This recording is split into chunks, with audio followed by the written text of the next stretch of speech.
Mark సువార్త 10వ అధ్యాయము 17 నుంచి 27 వచనాలు చదువుకుందాం. అందరూ బైబిల్ తీసి మార్కు సువార్త 10వ అధ్యాయము 17 నుంచి 27 వచనాలు. ఆయన బయలుదేరి మార్గమున పోవుచుండగా ఒకడు పరిగెత్తుకొని వచ్చి ఆయన ఎదుట మోకాళ్ళుని, సద్బోధకుడా, నిత్య జీవమునకు వారసుడనగుటకు నేనేమి చేయుదునని ఆయనను అడిగాను. 18వ వచనం. యేసు అంటున్నాడు, నన్ను సత్పురుషుడని ఎలా చెప్పుచున్నావు? దేవుడు ఒక్కడే గాని మరి ఎవడనూ సత్పురుషుడు కాడు అని చెప్తున్నాడు. తర్వాత 19వ వచనంలో, నరహత్య చేయవద్దు, వ్యభిచరింపవద్దు, దొంగిలించవద్దు, అబద్ధ సాక్ష్యము పలకవద్దు, మోసపుచ్చవద్దు, నీ తల్లిదండ్రులను సన్మానింపుము అను ఆజ్ఞలు నీకు తెలియను కదా అని అతనితో చెప్పింది. అందుకు అతడు, బోధకుడా, బాల్యము నుండి ఇవన్నీ అనుసరించుచూనే ఉంటిని అని చెప్పాను. యేసు అతన్ని చూచి అతన్ని ప్రేమించి, నీకు ఒకటి కొదవగానున్నది, నీవు వెళ్ళి నీకు కలిగినవన్నీ అమ్మి బీదలకిమ్ము, పరలోకమందు నీకు ధనము కలుగును, నీవు వచ్చి నన్ను వెంబడించుమని చెప్పాను. అప్పుడు అతడు మిగులు ఆస్తి గలవాడు గనుక ఆ మాటకు ముఖము చిన్నబుచ్చుకొని దుఃఖపడుచు వెళ్ళిపోయాను. 22వ వచనం. అప్పుడు యేసు చుట్టూ చూచి, ఆస్తి గలవారు దేవుని రాజ్యములో ప్రవేశించుట ఎంతో దుర్లభమని తన శిష్యులతో చెప్పాను. ఆయన మాటలకు శిష్యులు విస్మయం పొందిరి. అందుకేసి తిరిగి వారితో ఇట్టను, పిల్లలారా, తమ ఆస్తి యందు నమ్మిక ఉంచువారు దేవుని రాజ్యములో ప్రవేశించుట ఎంతో దుర్లభము. ధనవంతుడు దేవుని రాజ్యములో ప్రవేశించుట కంటే ఒంటె సూది బెజ్జములో దూరుట సులభము. అందుకు వారు అత్యధికముగా ఆశ్చర్యపడి, అట్లయితే ఎవడు రక్షణ పొందగలడని ఆయనను అడిగిరి. యేసు వారిని చూచి, ఇది మనుష్యులకు అసాధ్యమే గాని దేవునికి అసాధ్యము కాదు, దేవునికి సమస్తమును సాధ్యమే అనెను. దేవుడి మాటలను దీవించునుగాక. మొదటిగా చదవబడినటువంటి వాక్య భాగంలో 17 నుంచి 27 వచనాలు ఉన్నటువంటి ఈ వాక్య భాగంలో ఇదే విషయాన్ని మత్తయి సువార్త, లూకా, మార్కులో కూడా రాయబడటం జరిగింది. ఈ మత్తయి సువార్తలో చూస్తే యువకుడుగా మరి చెప్పబడింది. అలాగనే లూకా సువార్తలో అధికారిగా చెప్పబడింది. లూకా సువార్తలో అధికారిగా చెప్పబడింది. అలాగనే మరి ఇక్కడ మనం మార్కు సువార్తలో చూస్తే ధనవంతుడిగా చెప్పబడింది. మత్తయి సువార్తలో 19వ అధ్యాయం 16 నుంచి 26 వచనాల్లో ఈ విషయం రాయబడింది. అలాగనే లూకా సువార్తలో 18వ అధ్యాయము 18 నుంచి 27 వచనాల్లో రాయబడింది. అలాగనే మనం చదువుకున్నటువంటి మార్కు సువార్తలో మరి 17 నుంచి 27 వచనాలు ఈ విషయం పొందపరచబడింది. ఇక్కడ గమనించినట్లయితే చదువుకున్నటువంటి విషయంలో 17వ వచనం మనకి ఏమి తెలియజేస్తుందో చూద్దాం. చూడండి. ఆయన బయలుదేరి మార్గంలో పోవుచుండగా, ప్రభు మార్గంలో పోవుచున్నాడు, ఒకడు పరిగెత్తుకొని వచ్చి ఆయన ఎదుట మోకాళ్ళుని, సద్బోధకుడా, పరిగెత్తుకుంటూ వచ్చాడు. మరి ప్రభు పాదాల చెంత ఆయన ఎడ మోకాళ్ళుని ఏం చేస్తాడంటే, సద్బోధకుడా అని మరి పిలుస్తూ, నిత్య జీవమునకు వారసునగుటకు నేనేమి చేయుదునని ఆయన్ని అడిగాను. అయ్యా, నేను నిత్య జీవం పొందాలంటే నేనేం చేయాలి? నిత్య జీవానికి వారసుడు అంటే నిత్య జీవంలోనికి నేను వెళ్ళాలంటే ఏం చేయాలని పరిగెత్తుకుంటూ వచ్చి ఆయన పాదంలో పడి మరి అడిగాడు. 18వ విషయం. యేసు, నన్ను సత్పురుషుడని ఎలా చెప్పుచున్నావు? దేవుడు ఒక్కడే గాని మరి ఎవడనూ సత్పురుషుడు కాడు. ఇక్కడ 17వ వచనం మనం గమనించినట్లయితే ప్రియులారా, మనకు అర్థమవుతుందంటే, వాడు వస్తున్నటువంటి లేదా ఈ ధనవంతుడు పరిగెత్తుకొని రావటము, తర్వాత ఆయన పాదముల మీద పడటము మనం ఆలోచిస్తే, మోకాళ్ళ మీద ఉండటం అని ఆలోచిస్తే కొంత అతను కన్ఫ్యూజన్లో ఉన్నాడు, అర్థం కాని పరిస్థితిలో ఉన్నాడు, ప్లస్ తొందరగా కూడా ఉన్నాడు, తెలుసుకోవాలని తపన ఉన్నది. ఇది మనం గ్రహించవచ్చు. అతను అడుగుతుంది ఏంటి? నిత్య జీవమునకు వారసుడ నగుటకు నేనేమి చేయుదును. ఇంకొక విషయం ఏంటంటే, అతనికి ఏమీ తెలియదని కూడా అర్థమవుతుంది. ఎందుకని? నిత్య జీవము కలిగినటువంటి దేవుడు లేకపోతే ప్రభు ఆయన ఎదురుగున్నాడు. నిత్య జీవమునకు ఆయనే నిత్య జీవము. అంతే కదా? నేనే మార్గము, సత్యము, జీవము అని యోహాను సువార్త 14 అధ్యాయం 6 వచనంలో చెప్పినట్లుగా ఆ నిత్య జీవమునకు అంటే స్థాపకుడు, పునరుద్ధానుడైనటువంటి ఆ యేసుక్రీస్తు ప్రభు ఆయన దగ్గర వచ్చి ఏం చెప్తున్నాడంటే నిత్య జీవం పోవటానికి మార్గం ఏది అని అంటున్నాడు. అంటే తనకేమి తెలియదు, నిత్య జీవం ఏదో తెలియనటువంటి పరిస్థితిలో కన్ఫ్యూజన్లో ఉన్నాడు. అదొకటి మనం గుర్తు చేసుకుంటే, మళ్ళీ ఇంకొకటి 18 వచనంలో ఇక్కడ ఒక విషయము, వీటన్నిటి విషయంలో అదొక్కటి కొంచెం ప్రత్యేకంగా కనిపిస్తుంది. అక్కడ ప్రభు ఏం చెప్తున్నాడంటే, నన్ను సత్పురుషుడని ఎలా చెప్పుచున్నావు? దేవుడు ఒక్కడే గాని మరి ఎవడను సత్పురుషుడు కాడు కదా అంటున్నాడు. అంటే అతన్ని పరీక్షించటానికి అడిగాడు. అంటే నువ్వు నన్ను సత్పురుషుడు అంటున్నావంటే నువ్వు ఏ కారణము చేత నన్ను అంటున్నావు, ఏ పరిస్థితుల్లో నన్ను అంటున్నావు, దీని వెనకున్నటువంటి నీకు కలిగినటువంటి విషయ పరిజ్ఞానం ఏంటి అని తెలుసుకోవటానికి. ఇప్పుడు పేతురుని కూడా అడిగాడు కదా, తర్వాత ప్రజలు నన్ను గురించి ఏమనుకుంటున్నారు అన్నాడు.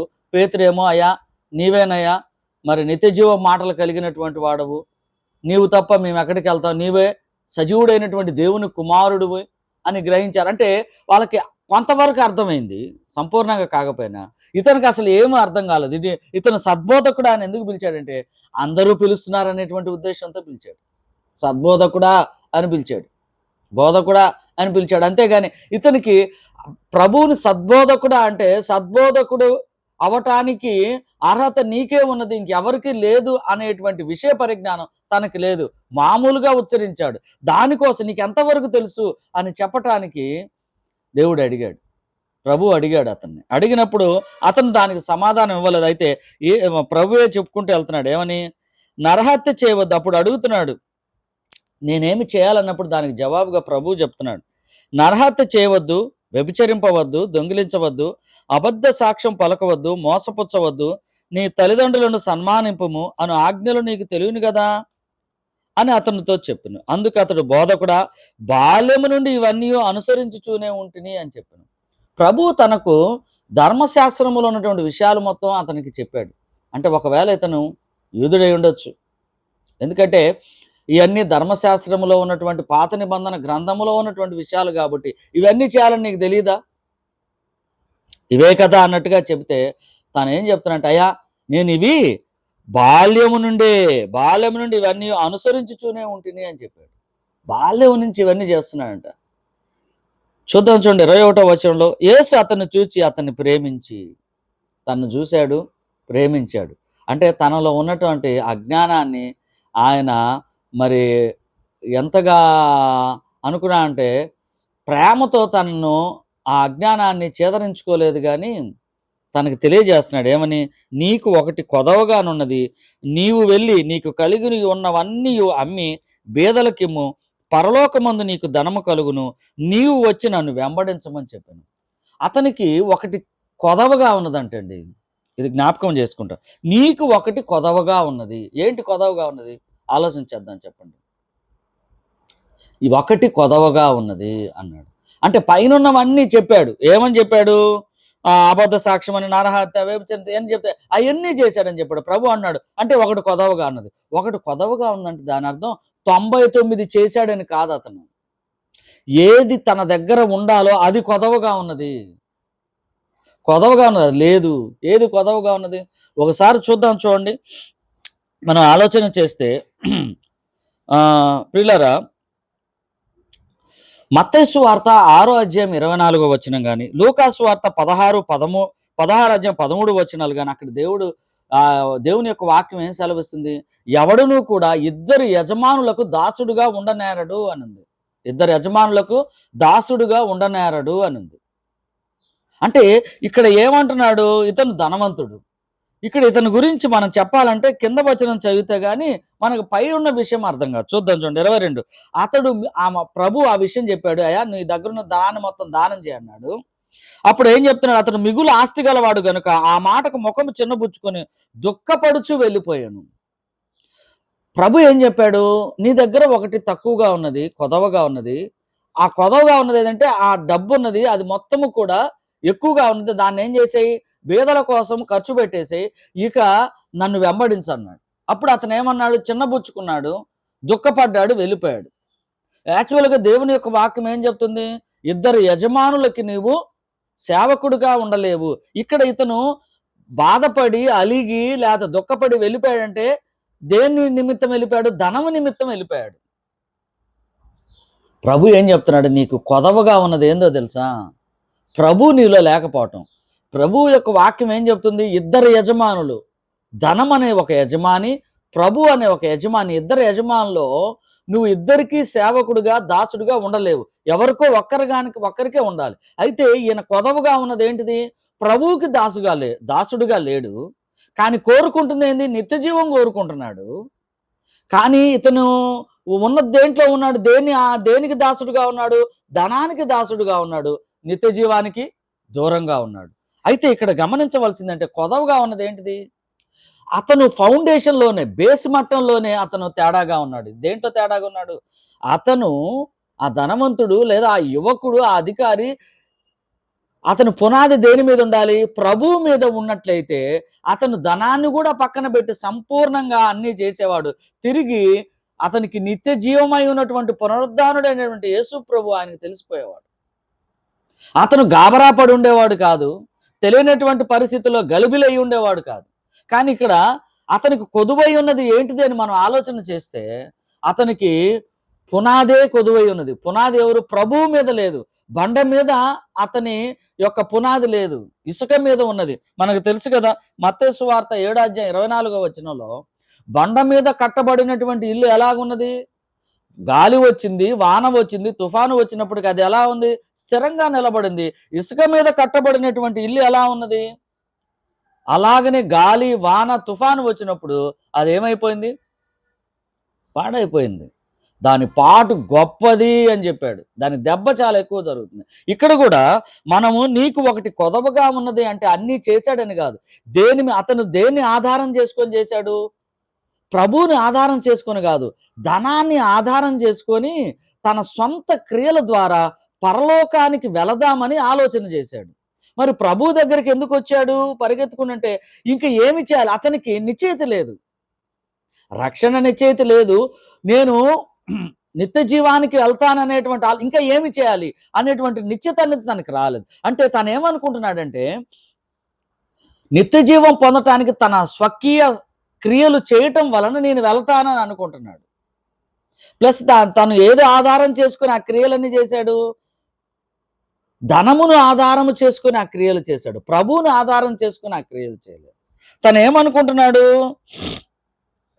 క్రియల మీద ఆధారపడ్డాడు, సంపద మీద ఆధారపడ్డాడు, స్థానం మీద ఆధారపడ్డాడు.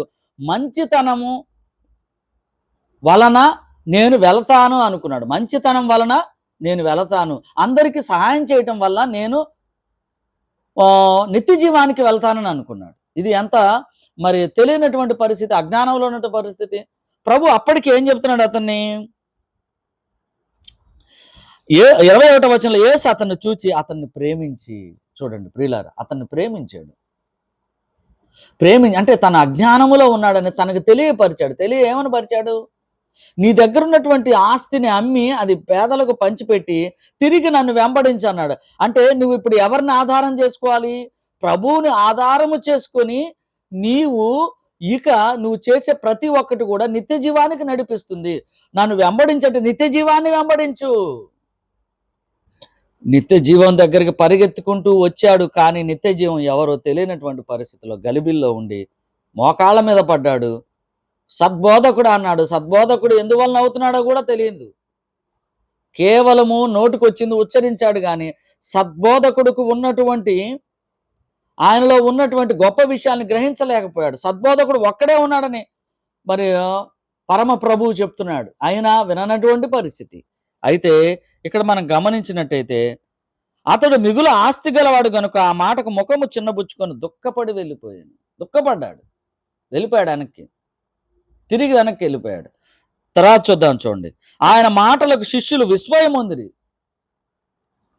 అందుకు యేసు తిరిగి వారితో ఇట్లను, పిల్లలారా, తమ ఆస్తి యందు నమ్మిక ఉంచువారు దేవుని రాజ్యములో ప్రవేశించుట ఎంతో దుర్లభము. అక్కడ చూడండి 24వ వచనంలో, తమ ఆస్తి యందు నమ్మిక ఉంచువారు దేవుని రాజ్యములో ప్రవేశించుట ఎంతో దుర్లభము. తను దేని మీద నమ్మకం ఉంచారు? తన ఆస్తి యందు నమ్మిక ఉంచాడు. కాబట్టి దేవుని రాజ్యంలో ప్రవేశించుట దుర్లభము. అయితే ఎవరి యందు నమ్మిక ఉంచాలి? దేవుని యందు నమ్మిక ఉంచినటువంటి వారు ఖచ్చితంగా పరలోకానికి వెళ్తారు. తర్వాత 25వ వచనం, ధనవంతుడు దేవుని రాజ్యములో ప్రవేశించుట కంటే ఒంటె సూది బెజ్జములో దూరుట సులభము. ఒంటె సూది బెజ్జం ఎంత ఉంటుంది? చాలా చిన్నగా ఉంటుంది, దారమే పట్టనటువంటి పరిస్థితిలో. అటువంటి దాంట్లో పెద్ద ఒంటె కూడా దూరుతుందంట. అసలు దూరటానికి కుదరదు, వీల్లేదు. అటువంటిది కూడా జరిగిద్ది. కానీ ఈ ధనము ఉన్నటువంటి వ్యక్తి పరలోక రాజ్యం ప్రవేశించుట కష్టము అని చెప్పాడు, అసలు కుదరదు అని చెప్పాడు. అంటే ధనవంతుడు అని కాదు, ధనము మీద ధ్యాస ఉన్నవాడు, ధనం మీద హృదయము కలిగినటువంటి వాడు. 22వ వచనంలో మనం చూస్తే, ఆస్తి గలవారు దేవుని రాజ్యములో ప్రవేశించుట ఎంతో దుర్లభము. ఆస్తి గలవారంటే ఆస్తి మీద హృదయము కలిగినటువంటి వారు అని అర్థం. ఆస్తినే ప్రభువుగా చేసుకొని నీవు ప్రయాణం చేసేటువంటి వారు, జీవితాన్ని గడిపేటువంటి వారు పరలోక రాజ్యం ప్రవేశించుట దుర్లభము, కష్టము, కుదరదు. ఇక్కడ ఏమన్నాడు? ఆస్తి యందు నమ్మిక ఉంచున్నారు. ఎక్కడ? 24వ వచనం చివరి భాగంలో, తమ ఆస్తి యందు నమ్మిక ఉంచువారు దేవుని రాజ్యంలో ప్రవేశించరు. ఆస్తి యందు నమ్మిక ఉంచాడు, కానీ ఎవరి యందు నమ్మిక ఉంచాలి? ప్రభు యందు నమ్మిక ఉంచాలి. తర్వాత చూద్దాం చూడండి 26వ వచనం, అందుకు వారు అత్యధికముగా ఆశ్చర్యపడ్డారు. ఇంకో విషయం ఏంటంటే, యూదులు ఆ సమయంలో, అప్పుడున్నటువంటి పరిస్థితుల్లో వాళ్ళకి యూదుల యొక్క ఉద్దేశం ఏంటంటే, ధనం అనేది ఆశీర్వాదానికి గుర్తుగా ఉన్నారు. మనం చూస్తే అబ్రహాముని చూస్తే అందరూ ధనికులుగా ఉన్నారు. దేవుడు ఆశీర్వదించాడు అంటే, యోబుని చూసిన ఆయన ఆశీర్వదించాడంటే భూమి అనేక రకాలుగా అవన్నీ కనిపిస్తూ ఉంటాయి. అంటే లోక సంబంధమైనటువంటి ధనము వాళ్ళకి కనిపిస్తూ ఉంటుంది, అది వారు నమ్ముతూ ఉంటారు. దేవుడు మమ్మల్ని బాగా ఆశీర్వదించాడు. దానిని ప్రభు ఏమంటున్నాడు? ఇది ఉంటే మీరు దుర్లభం అని చెప్తున్నసరికి వారు ఆశ్చర్యపోయారు, భయపడిపోయారు.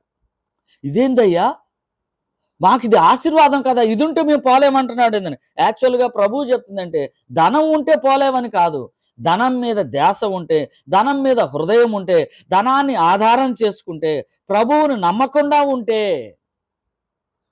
యేసు వారిని చూసి అందుకు వారు అత్యధికంగా ఆశ్చర్యపడి, అట్లయితే ఎవడు రక్షణ పొందగలడని ఆయన అడిగిరి. భయం వేసింది వాళ్ళకి.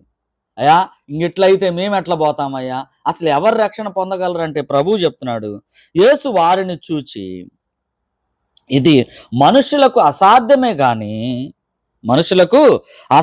గాని దేవునికి అసాధ్యము కాదు. దేవునికి సమస్తమును సాధ్యమే అనను. దేవునికి సమస్తము సాధ్యమే. ఎలా సాధ్యము? నీవు నీ స్వచిత్తము చేత నిత్య జీవము అనేటువంటిది పొందుకోవాలంటే, నీ సంపదను బట్టో, నీ స్థాయిని బట్టో, నీ అధికారాన్ని బట్టో, నీ సొంత క్రియలను బట్టో, నీ మంచితనాన్ని బట్టో పోవటంకు కుదరదు. దానికి ఆన్సర్ ఏం చెప్తున్నాడు? మనుషులకు అసాధ్యము, కానీ దేవునికి సమస్తమును సాధ్యము. అది ఎలాగా? ఇక్కడ ఏం చెప్తున్నా అంటే, ఆయన కృప ద్వారానే ప్రభువు తీసుకెళ్తే, నేనే మార్గము, నేనే సత్యము, నేనే జీవము, నిత్య జీవము నా ద్వారానే నీకు కలుగుతుంది. కానీ మరి ఏ ఇతర కారణాల వల్ల, ఏ ఇతర పనుల వల్ల, ఏ ఇతర నమ్మకాల వల్ల, ఏ ఇతర పనులు చేయటం వల్ల, ఏ ఇతరులని నువ్వు వెంబడించటం వలన జరగదు. నా ద్వారానే, నన్ను వెంబడించడం ద్వారా. అందుకని నీలో కొదువై ఉన్నది ఏదై ఉన్నదో దాన్ని తీసివేసి, ఆ కొదవ స్థానంలో నువ్వేం పెట్టాలి? ప్రభువుని పెట్టుకున్నట్లయితే, ప్రభువుగా స్వీకరించినట్లయితే, నీ జీవితానికి ప్రభు అని ఒప్పుకున్నట్లయితే, దేవుని కుమారుడని ఒప్పుకున్నట్లయితే, నీ ప్రయాణం ఎక్కడికి వెళ్తుంది? నిత్య జీవానికి వెళుతుంది. అప్పుడు నువ్వు సరైన సమయంలో, సరైన మార్గంలో, సరైనటువంటి మనుష్య కుమారుని నువ్వు దర్శించినట్లు లెక్క. అప్పుడు నువ్వేముండదు, నీకు నిశ్చయిత అనేది వస్తుంది, గలిబిలి ఉండదు. నేను రక్షణ పొందాను, నా మార్గము. నీకేముంటుంది? నీతిమంతుడుగా నన్ను ఎంచాడనేటువంటి నిశ్చయిత ఉంటుంది, గొప్ప నిరీక్షణ ఉంటుంది. నేను నా మరణాంతరము ప్రభువు భూమి మీదకు వచ్చినప్పుడు, వేవేల దూత గణములతో వచ్చినప్పుడు, లేదా నేను ప్రభు సన్నిధానములో ఉండి ఆయన నేను స్తుతిస్తాను, మహిమపరుస్తాను, ఆయన నేను ప్రత్యక్షంగా చూస్తాననేటువంటి నిశ్చయిత నీకు కలుగుతుంది. నేను పరిశుద్ధుడను, నేను స్వచిత్తము చేత వెళ్ళటానికి వీలు లేదు, అది కుదరదు. అయితే ఆయన కృప చేత, దేవునికి సమస్తము సాధ్యమన్నాడు కదా, ఆయన కృప చేత నన్ను రక్షించాడు అనేటువంటి నిశ్చయిత నీకు వస్తుంది. అదే నీకు కొదవై ఉన్నది. నీవు ఇంకనూ ధనం మీద నమ్మిక ఇస్తున్నావా? ధనాన్ని ఆధారము చేసుకొని నీ తల్లిదండ్రులను ప్రేమిస్తున్నావా? ఆధారం చేసుకొని ఏమేం చెప్తున్నాడు ఇక్కడ? నరహత్య చేయవద్దు, వ్యభిచరింపవద్దు, దొంగిలించవద్దు, అబద్ధ సాక్ష్యం పలకవద్దు, మోసపుచ్చవద్దు, నీ తల్లిదండ్రులు సన్మానింపు అనే ఆజ్ఞలు నీకు తెలియను కదా అని అతనితో చెప్పాను. అవన్నీ చేస్తున్నాను. అవన్నీ చేసినప్పటికీ నీవు ఎక్కడికి పోవటానికి వీల్లేదు, దేవుని సన్నిధానానికి వెళ్ళటానికి ఎంత మాత్రమూ వీలు లేదు. సో మనం చేయాల్సింది, ఇక్కడ మనం జ్ఞాపకం చేసుకోవాల్సింది ఏంటంటే, అక్కడ ఏం చెప్తున్నాడు? తన స్వచిత్తం మీద ఎక్కడికి వెళ్తున్నాడు? నిత్య జీవాన్ని, నిత్య రాజ్యాన్ని వెతుకుతున్నాడు, సొంత ఆలోచనలు కలిగి. అయితే ఎవరైనా వెళ్తారా అలాగా? ఎవరు వెళ్ళరు. మనకి ఎట్లా తెలుస్తుంది? రోమీలకు రాసిన పత్రిక 3వ అధ్యాయం 10వ వచనంలో ఏముంది? నీతిమంతుడు ఒక్కడును లేడు అని ఉన్నది. అలాగనే అందరూ దారి తప్పి తిరుగుతున్నారని ఉంది. అంటే భూమి మీద పుట్టినటువంటి ప్రతి మానవుడు ఎలా ఉన్నాడు? నీతిమంతుడు కాదు. అలాగనే 14వ కీర్తన 3వ వచనంలో కూడా ఈ విషయాలు రాయబడి.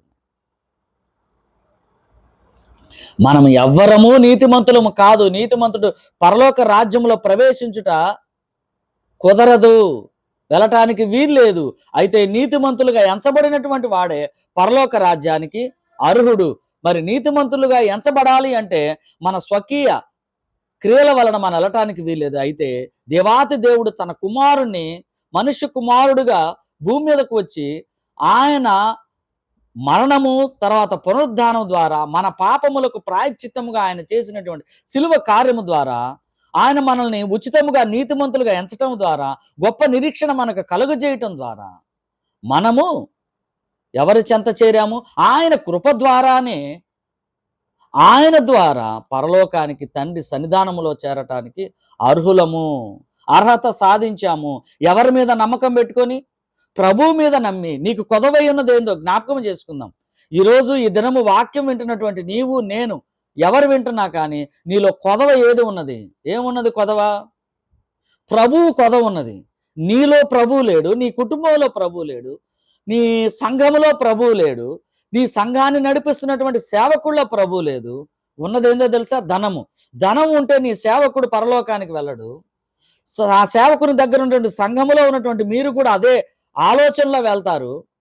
అప్పుడు మీరు కూడా వెళ్ళరు. మీతో పాటు మీ పిల్లలు, మీ కుటుంబం మొత్తం కూడా పరలోక రాజ్యానికి వారసులుగా ఉండటానికి వీలు లేదు, వెళ్ళటానికి కుదరదు.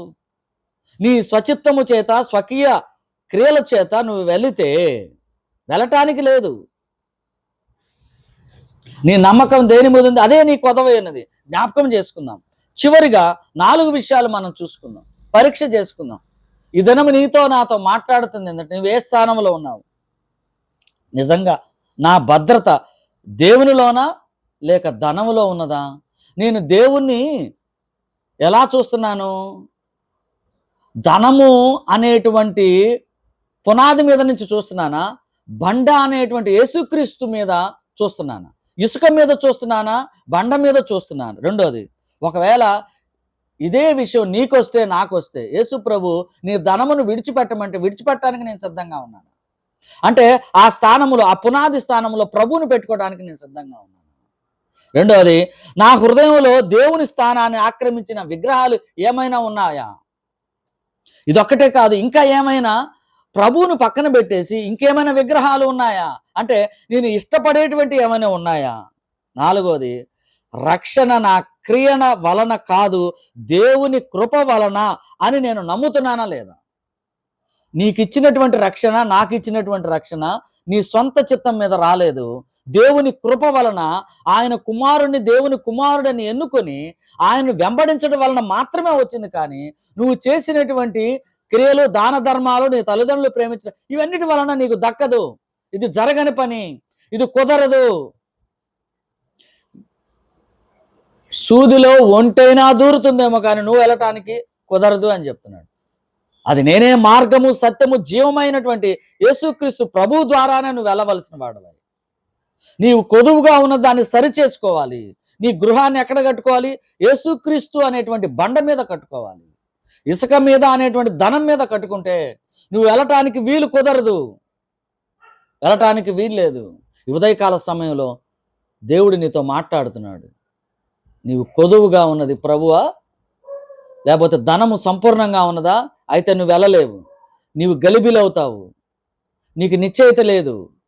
నీ క్రియలు నిన్ను తీసుకొని వెళ్ళలేవు, నీ సంపద నిన్ను తీసుకొని వెళ్ళలేదు, నీ స్థానము నిన్ను తీసుకొని వెళ్ళలేదు, నీ అధికారము నిన్ను తీసుకొని వెళ్ళలేదు.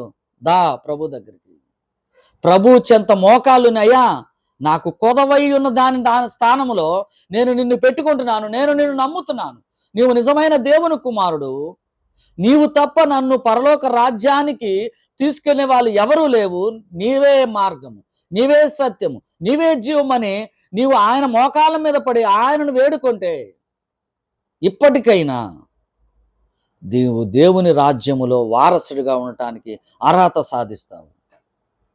నీ పాపములు క్షమించబడతాయి. పశ్చాత్తాపడు, మారు మనసు పొందు, ప్రభువుని సొంత రక్షకుడిగా వెన్నుకో, బాప్తిజం తీసుకో, సంఘములో చేర్చబడు, సంఘం ఎదుట ఒప్పుకొని చేరు, సంఘ సాక్ష్యము కలిగి ఉండి జీవించు. ప్రభువుని నమ్ము, ప్రభువుని ఆధారము చేసుకొని నీవు ప్రయాణము చేయి, నీ పిల్లలు, నీ కుటుంబాన్ని ప్రయాణం చేయించు. నీ సంఘములో నీ సేవకుడు మీరందరూ కలిసి దేవుని సన్నిధానములో పరిశుద్ధుడు పరిశుద్ధుడు పరిశుద్ధుడని మనము కూడా ఆయనతో ఉండి ఆయన్ను ఆరాధించే వారముగా ఉంటాము. మరొకసారి 4 ప్రశ్నలు వేసుకుందామా? 4 ప్రశ్నలు. చివరిగా, నా భద్రత దేవునిలోనా లేక ధనములోనా? రెండవది, యేసు నన్ను విడిచిపెట్టమని అడిగితే నేను సిద్ధమేనా? దేనిని? ధనాన్ని. నా హృదయములో దేవుని స్థానాన్ని ఆక్రమించిన విగ్రహం ఏమైనా ఉన్నాయా? ఇంకా కోరికలు ఉన్నాయా? నాలుగవది, రక్షణ నా క్రియల వలన కాదు, దేవుని కృప వలన అని నేను నమ్ముచున్నానా? జ్ఞాపకము చేసుకుందాం, సరి చేసుకుందాం, మన కుటుంబాన్ని ప్రభువులో భద్రపరుచుకుందాం, ప్రార్థన చేసుకుందాం.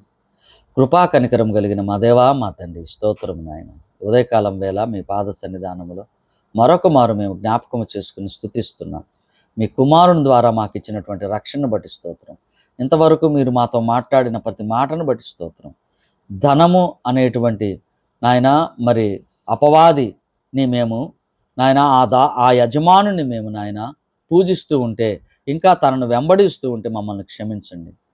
మాకు కొదవై ఉన్నటువంటి ఆ స్థానంలో నాయన మా ప్రభువును మేము పెట్టుకొని మీ వైపుకు మేము రాగలుటకు సాయం చేయండి తండ్రి. మా దేవా నాయన, ఇంకనూ మా యొక్క హృదయములో నాయన మీ స్థానములో అనేకమైనటువంటి నాయన విగ్రహాలను పెట్టుకుంటే క్షమించండి నాయన. మరి రక్షణ అనేది మా స్వకీయ క్రియల వలన కాదు, కానీ మీ కృప వలన పొందుతని మేము గ్రహిస్తున్నాం.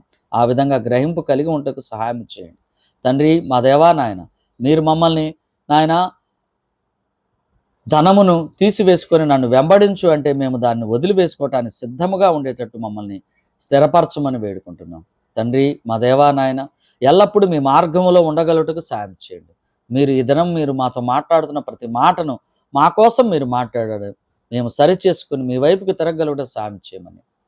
అలాగే తండ్రి, ఈ దినమంతటిలో మా మాటలు, ఆలోచనలు, క్రియలు నాయన మీ వై ఉండినట్లుగా, మిమ్మల్ని ఘనపరిచే విధంగా ఉండినట్లుగా, మేము ఎటువంటి పరిస్థితిలో మీకు వ్యతిరేకంగా ఏమీ చేయకుండా మిమ్మల్ని మహిమపరిచే వారంగా ఉండగలుగుటకు సాయం చేయమని, తిరిగి సాయంత్రం వేళ మీ పాద సన్నిధానంలో కుటుంబంగా మిమ్మల్ని స్తుతించే, ఘనపరిచే గొప్ప భాగ్యాన్ని దయచేయమని, ప్రతి విషయంలో మీరే మహిమ పొందమని, మా బంధువులను, రక్త సంబంధికులను, అన్నదమ్ముల కుటుంబాలను, అక్కజేల కుటుంబాలను దీవించండి, బలపరచండి.